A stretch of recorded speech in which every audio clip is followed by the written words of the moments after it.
So here we go. All right, so we left off last week on the bottom of page 153, and we are on the last paragraph on page 153. And a little recap, we're in chapter 11. This is the last chapter of the first portion of the book. So we are on again 153, and that chapter ends on page 164. And then when you look at the next page after 164, well, we're in a whole different section of the book because it doesn't state another chapter. It says personal stories. And as Frank had just done in the opening remarks, what he had mentioned is that the description of the AA recovery program is only going to be found in the first portion of this book. So when we get to page 164, that is when we finish the first portion of the book. So what will we do after that? Well, we're going to go right back to the beginning in Roman numeral number 1 on the title page, and we're going to start right back over again because that is all we're interested in, is what's in the first portion of the book. So chapter 11 here, this is also to recap a little bit. We know that chapter 7, 8, 9, 10, and 11, that's 5 of the 11, actually 12 chapters with the doctor's opinion. 5 of those 12 chapters, over 40% of this book, has given us directions for step 12. So this is the end of that. And this vision for you is to give you an idea for when you become recovered, what that looks like and what we have to do in the AA way of life in order to stay that way. And it starts out in the on the first page on 151. You know, the one thing they point out in the first paragraph is that the old pleasures of drinking, that's gone, right? They're just memories. We could no longer recapture the great moments of the past. That's dead. There is this insistent yearning for a long time to enjoy life as we once did, in a heartbreaking obsession that some new miracle of control would enable us to do it. And there was always one more attempt and always one more failure. What brought us to this point.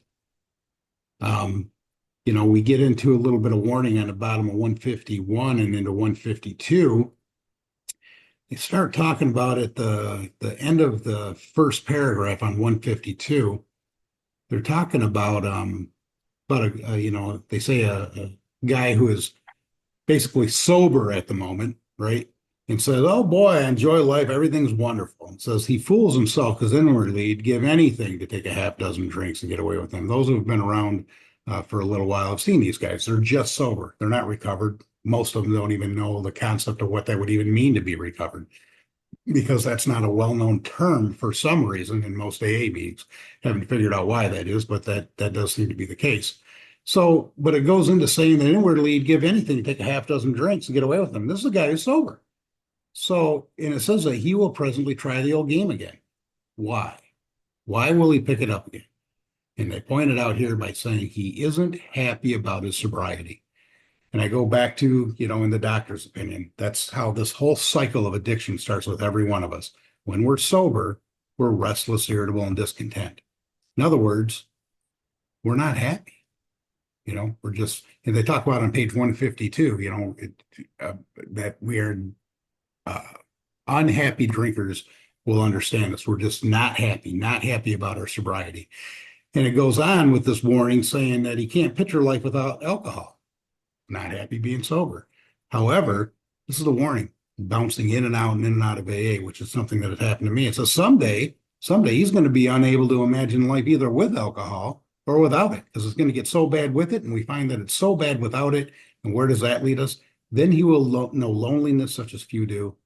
He will be at the jumping off place and he will wish for the end. Deadly illness, even without drinking. That's the warning that I see there.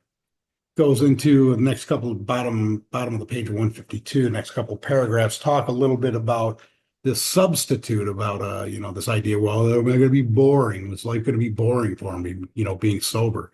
And they talk about the substitute being the fellowship. In one line they point out there, they say your imagination will be fired. You'll find release from care, boredom, and worry. Your imagination will be fired. Life will mean something at last. Keep in mind of that couple of sentences there, because we're going to come across those again here in a little bit. And we'll catch back up on that with this fellowship and what we do within it. You get onto page 153. And it tells us about, it says, it may seem incredible in the first paragraph, these men are able to become happy, respected, and useful once more. Now, we just read before that he's unhappy about his sobriety. But see, once we become recovered, we will become happy, we will become respected, and we will become useful. How can they rise out of such misery, bad repute, and hopelessness? The practical answer is, how does that happen? Since they happen to us, the authors, more than 100 men and women, happen to every one of them, well, they can happen with you. See, this is what we did. This is what we were like. This is what we did. And this is what we got. It can happen to you. And it says that this can happen to you. And it gives us two qualifications. First thing it says, should you wish them above all else? That means that you want this above everything, number one. And two, that you are willing to make use of their experience. This goes back to Peter's comment in the beginning. You know, we don't tell anybody what they have to do in AA, but if you want to get what we got, then you're going to need to do exactly what we got. You know, back to rarely does anyone fail if they thoroughly follow our path. We got clear-cut directions for that path. And if you make use of their experience, do exactly what they did, says we are sure that these things will come. The age of miracles is still with us. Our own recovery proves that. So hopefully that makes sense. It brings us to where we are, and I'm going to get down to the second from last paragraph of the page where we left off last week.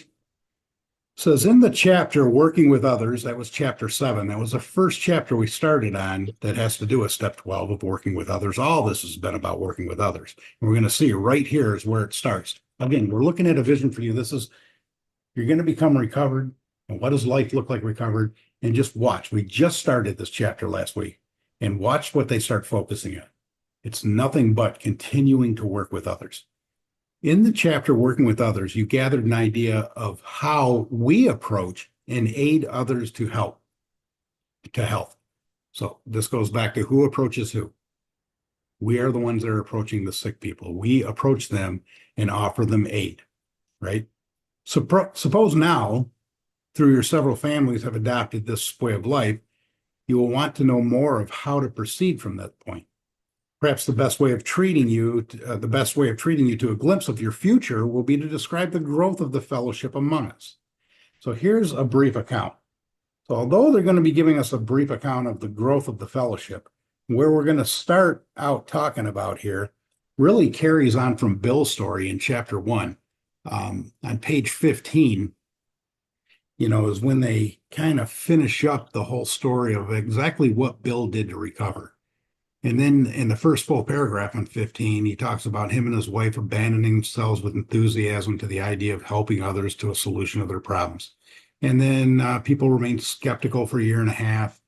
And then he gets into saying, I soon found that when all other measures failed, work with another alcoholic would save the day. It is a design for living that works in rough going. In that paragraph, they don't really say a whole lot of what happened in that period. It said Bill just got done, you know, with step 9, and now he's living this step 10, 11, and 12, and he starts talking about how he went out to work with others. But he doesn't get into the details of it.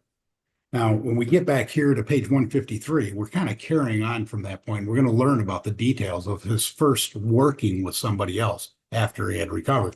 And also note, it said here that after he had recovered, it's interesting because we read a lot of this 9th step promises, I guess they call them. Basically, this is what life looks like when you recover, and everything's grand, right? We're going to know a new freedom and a new happiness and all this, and everything's great. But it's funny because it says that for a year and a half, says I was not too well at the time. This is after he recovered.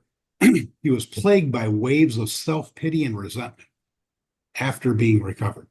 Sounds like a little restless, irritable, and discontent. And that's when he found that working with other people, that worked when all other measures failed. So this is the first account of that. It says years ago, last paragraph, 153, years ago, in 1935, one of our number, this is Bill Wilson, AA number 1, obviously, he made a journey to a certain Western city. So let's keep in context that this is in the 1930s.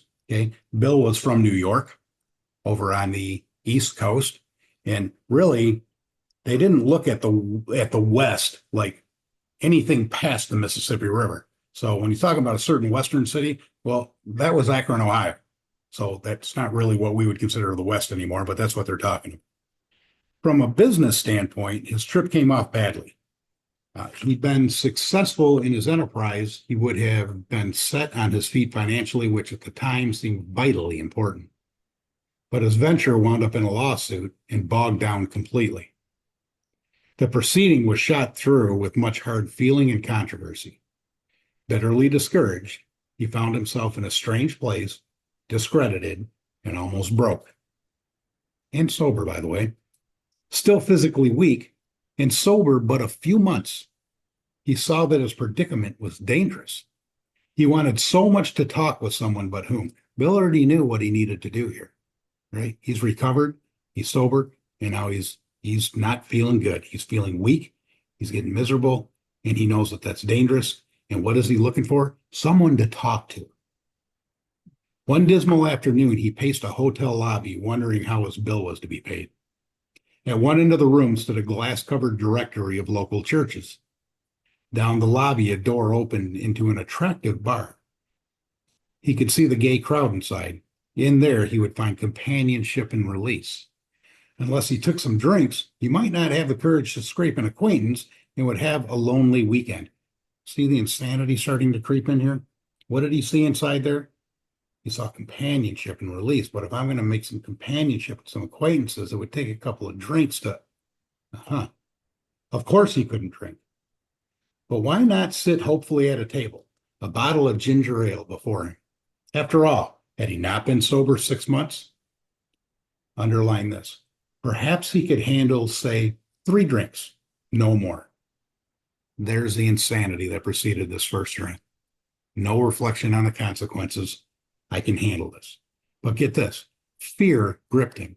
He saw it and recognized what it was. This is the insanity. He was on thin ice. Again, it was the old underlying insidious insanity, that first drink. This is what he learned from Dr. Silkworth. With a shiver, he turned away and walked down the lobby to the church directory. You know, if he would have went in there, there's a very good chance we wouldn't be sitting here today. But he ended up going to the church directory. Music and gay chatter still floated to him from the bar. But what about his responsibilities, his family, and the men who would die because they would not know how to get well? Ah, yes, those other alcoholics. There must be many such in this town. He would phone a clergyman. His sanity returned, and he thanked God. Selecting a church at random from the directory, he stepped into a booth and lifted the receiver. His call to the clergyman led him presently to a certain resident of the town, who, though formerly able and respected, was then nearing the nadir of alcoholic despair. This is what will turn out to be AA number 2, co-founder Dr. Bob. It was the usual situation: home in jeopardy, wife ill, children distracted, bills in arrears, and standing damage. He had a desperate desire to stop, but saw no way out, for he had earnestly tried many avenues of escape.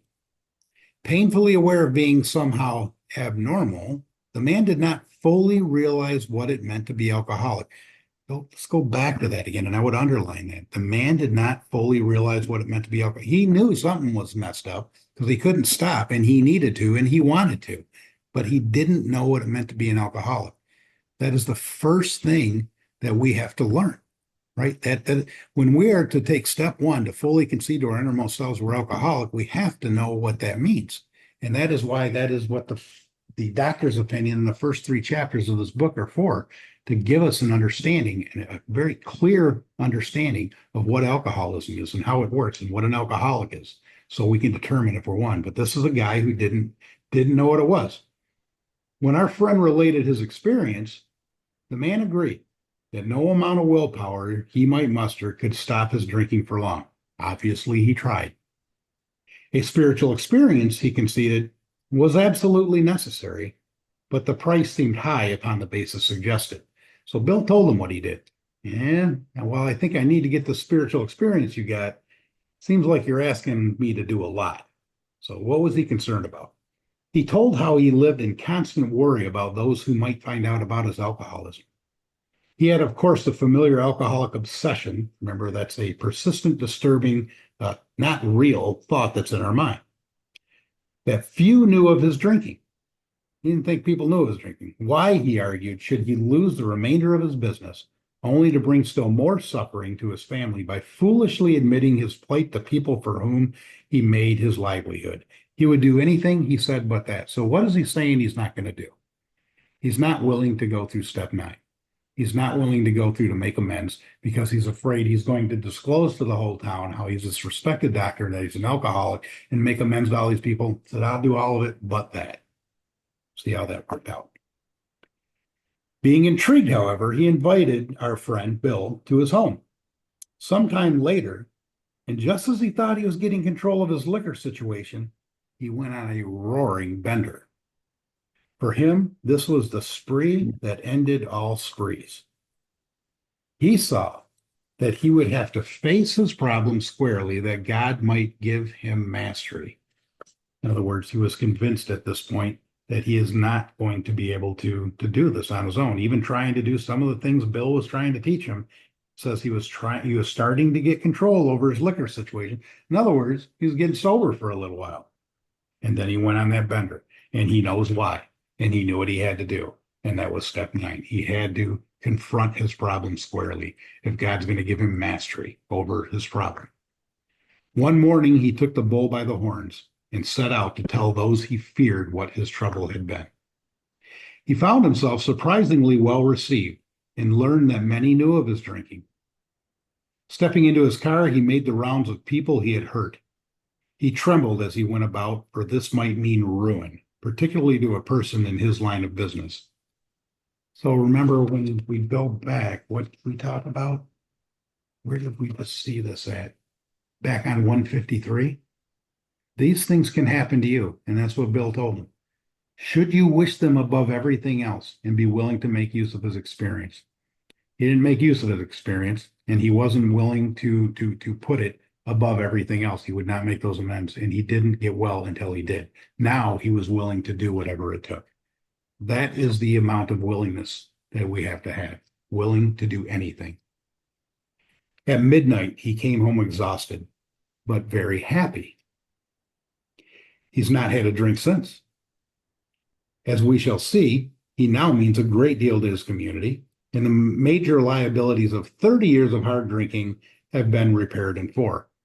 So make a little comment about that. If you remember, we read that we can recover in a matter of months, right? But it also says to recreate our lives, as the Dr. Silkworth put it, to recreate our lives. This can take years to rebuild these structures that we pulled down. This guy did 30 years of hard drinking. He got it repaired in 4. But life was not easy for the two friends. Plenty of difficulties presented themselves.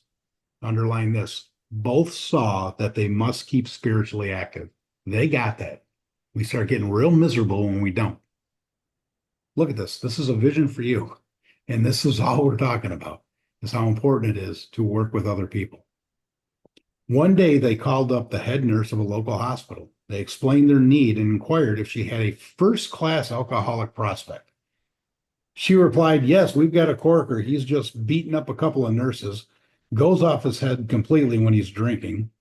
But he's a grand chap when he's sober, though he's been in here 8 times in the last 6 months. Understand he was once a well-known lawyer in town, but just now we've got him strapped down tight.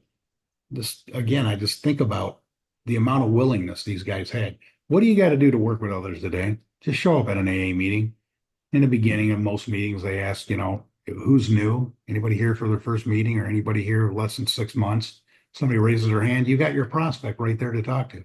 These guys had to go search out hospitals and doctors and nurses trying to find somebody to work with, go to that hospital, see if the guy might be interested. There's a great amount of willingness that luckily we don't have to do that today, but it just shows the dedication. So here was a prospect, all right, but by the description, none too promising. The use of spiritual principles in such cases was not so well understood as it is now. But one of the friends said, put him in a private room, we'll be down. 2 days later, a future fellow of Alcoholics Anonymous stared glassily at the strangers beside his bed. Who are you fellows, and why this private room? I was always in a ward before, said one of the visitors. We're giving you a treatment for alcoholism. A treatment for alcoholism. Hopelessness was written large on the man's face as he replied, "Oh, but that's no use. Nothing would fix me. I'm a goner. The last 3 times I got drunk on the way home from here. I'm afraid to go out the door. I can't understand it." So get what this guy's saying here. Well, right in the beginning, what was written on his face? Hopelessness. When we talk about that is step one. Hopeless is defined as no possibility of a solution. That is what step one is about. This guy knows he can't control it. He's saying it right here. I'm done. Last 3 times I got drunk on the way home. I'm done. I'm afraid to go out the door. But he's also saying, I don't understand it. I don't understand how this works. So for an hour, what did these guys do? The 2 friends told him about their drinking experiences. Over and over, he would say, "That's me. That's me. I drink like that." The man in the bed was told of the acute poisoning from which he suffered, how it deteriorates the body of the alcoholic and warps his mind. Told them what Dr. Silkworth told them. Problem of the mind, problem of the body. And I would underline this. There was much talk. So they told him about the mind and the body, but there was much talk about the mental state preceding the first drink. See page 24. We covered that many times in this book study. The mental state, what we're thinking right before that first drink. "Yes, that's me," said the sick man, the very image. "You fellows know your stuff all right, but I don't see what good it'll do. You fellows are somebody. I was once, but I'm a nobody now. From what you tell me, I know more than ever that I can't stop."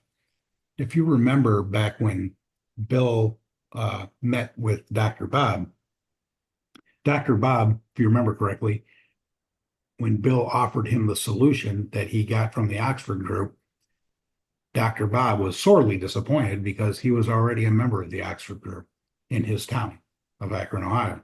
He was already a member there and tried putting those spiritual principles to work, and they failed him.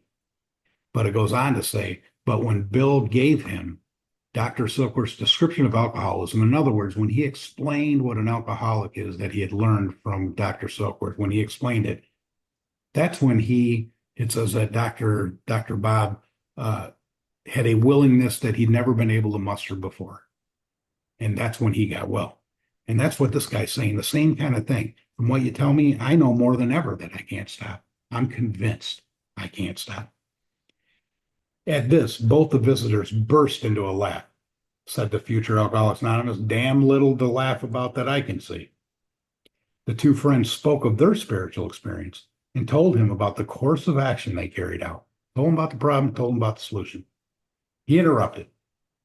"Well, I used to be strong for the church, but that won't fix it. I've prayed to God on hangover mornings and sworn that I'd never touch another drop, but by 9 o'clock, I'd be as boiled as an owl." I don't understand that term myself. Maybe somebody can explain that to me later. I don't know what boiling an owl is about, but I imagine that means that he was pretty drunk. Next day found the prospect more receptive. So they left him alone. They told him, gave him some time to think it over. And what happened? He'd been thinking it over. "Maybe you're right," he said. "God ought to be able to do anything." Then he added, "He sure didn't do much for me when I was trying to fight this booze racket alone." On the third day, the lawyer, underlined this is what happened on the day 3, right? Day 3 for meeting these guys. He gave his life to the care and direction of his creator and said he was perfectly willing to do anything necessary. Sound familiar? That's step 3, willing to do anything. His wife came, scarcely daring to be helpful, though she thought she saw something different about her husband already. He had begun to have a spiritual experience. Day 3, step 3, and he's already begun to have a spiritual experience. And she thought she saw, not she heard something from him. She saw something different in him already. That afternoon, he put on his clothes and walked from the hospital a free man. He entered a political campaign, making speeches.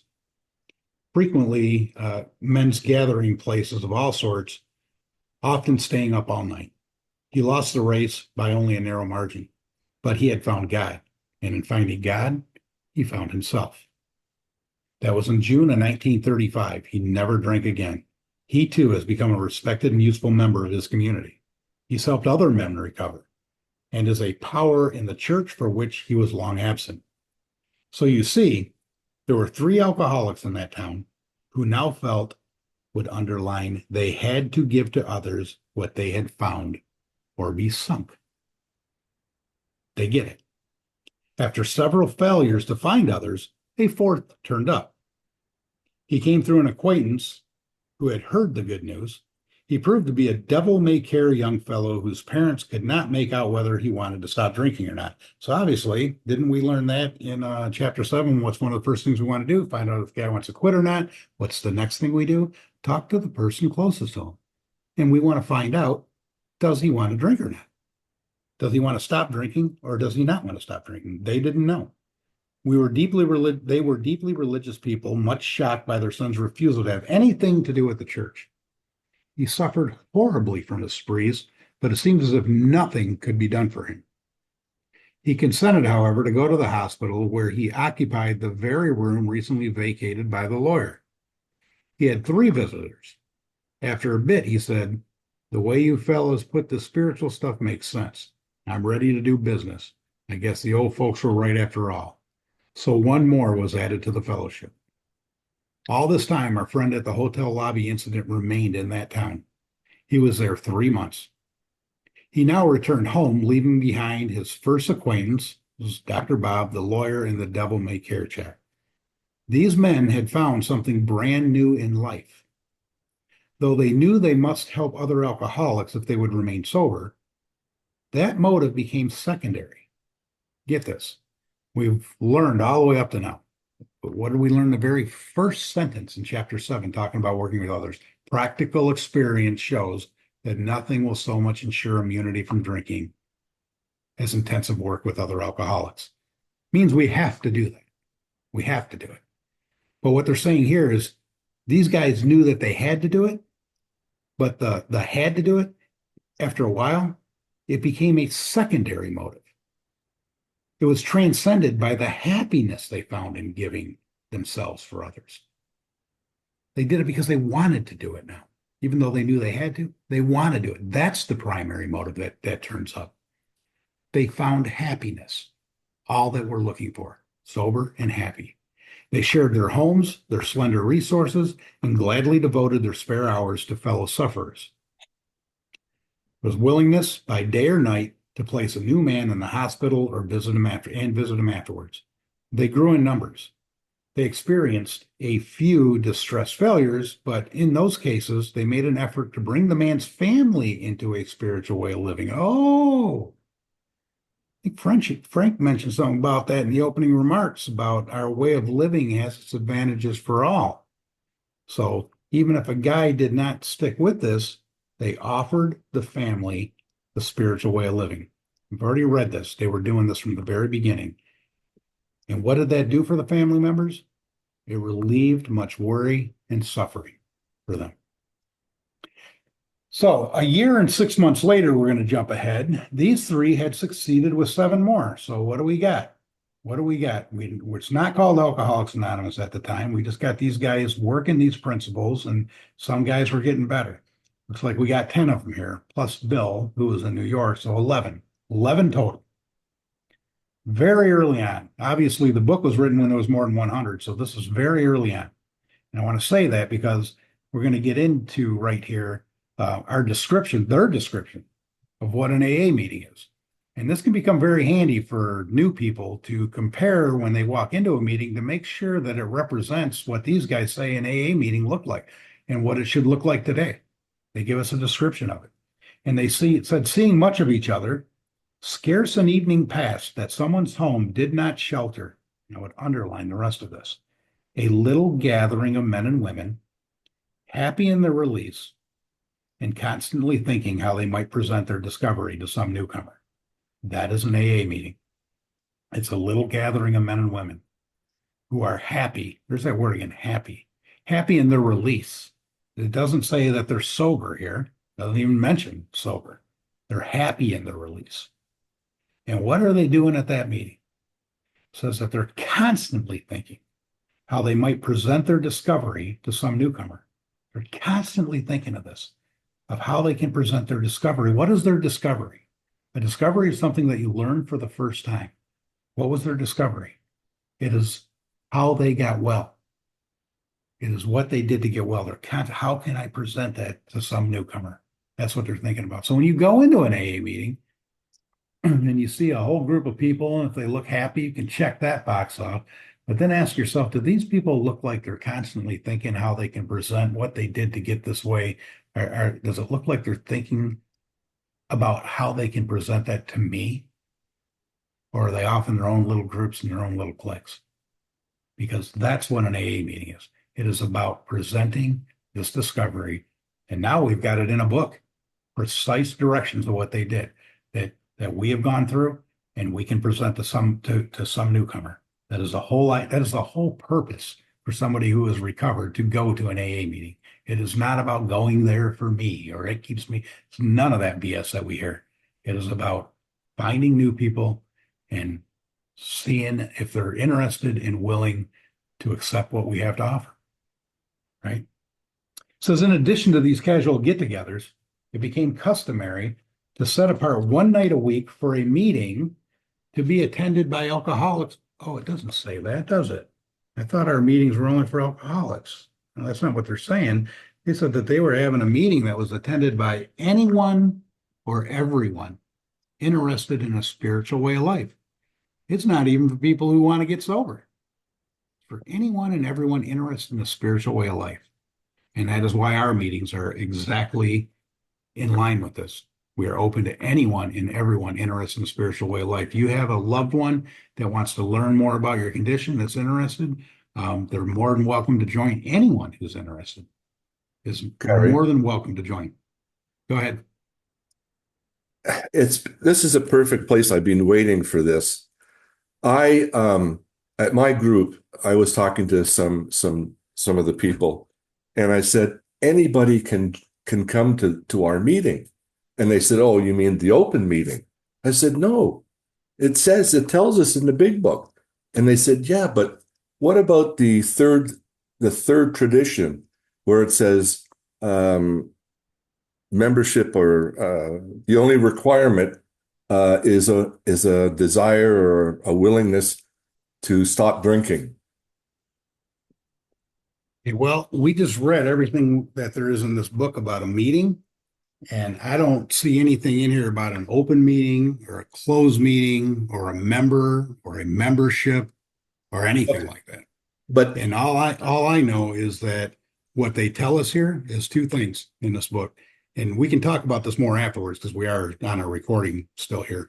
But what the two things that I know is that they tell us, number one, that the description of the AA recovery program is in the first portion of this book.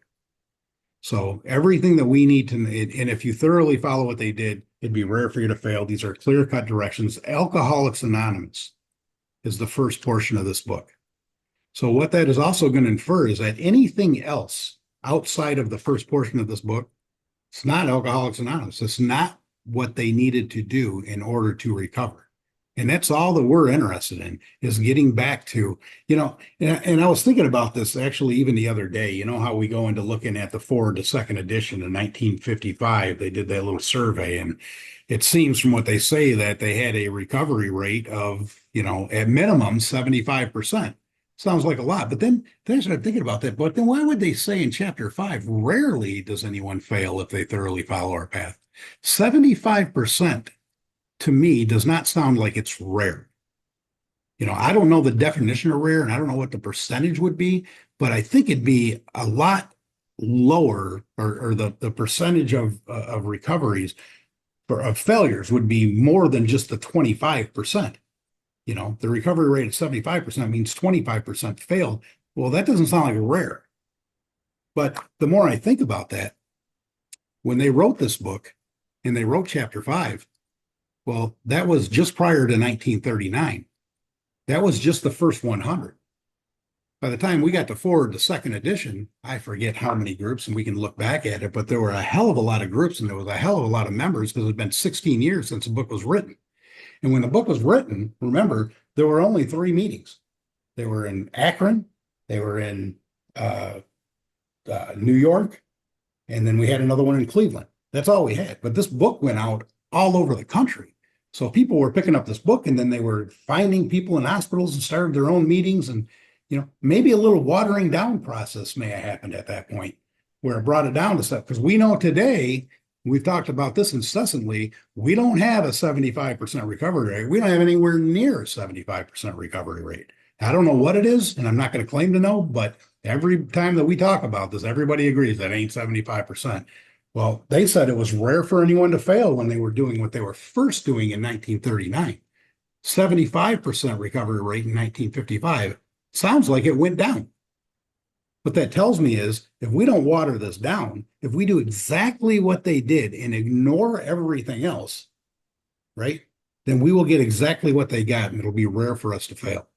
And that's what I look at. I'm not concerned about the traditions for the groups, this open and closed meetings. It has nothing to do with anything we're reading here. But if a group decides to do that, we also know within their traditions they're autonomous, so they can do whatever they want, as long as it doesn't affect other groups or AA as a whole. So that's up to them. Again, we've talked about this many times before too, of how hard it is to try to impress things that we find in this book that seem to counter the culture of a lot of modern Alcoholics Anonymous meetings. It can be an uphill battle. So that's why we started our own, and that's why we're doing what we do here. So that's we can talk more afterwards, but I just want to lay that out. Let me just finish this last couple paragraphs here. Aside from fellowship and sociability, the prime object of this meeting was to provide a time and place where new people might bring their problems. So we got new people coming, and they're bringing their problems. And what are these recovered people doing? Constantly thinking how they can show them what they did to solve their problems. That's it. That's simple. Outsiders became interested, it says. One man and his wife, outsiders, so people that are not alcoholic. One man and his wife placed their large home at the disposal of this strangely assorted crowd. This couple has since become so fascinated that they have dedicated their home to the work. Many a distracted wife has visited this house to find loving and understanding companionship among women who knew her problem, to hear from the lips of their husbands what had happened to them, and to be advised how her own wayward mate might be hospitalized and approached when next he stumbled. And then we're going to stop right there for the day.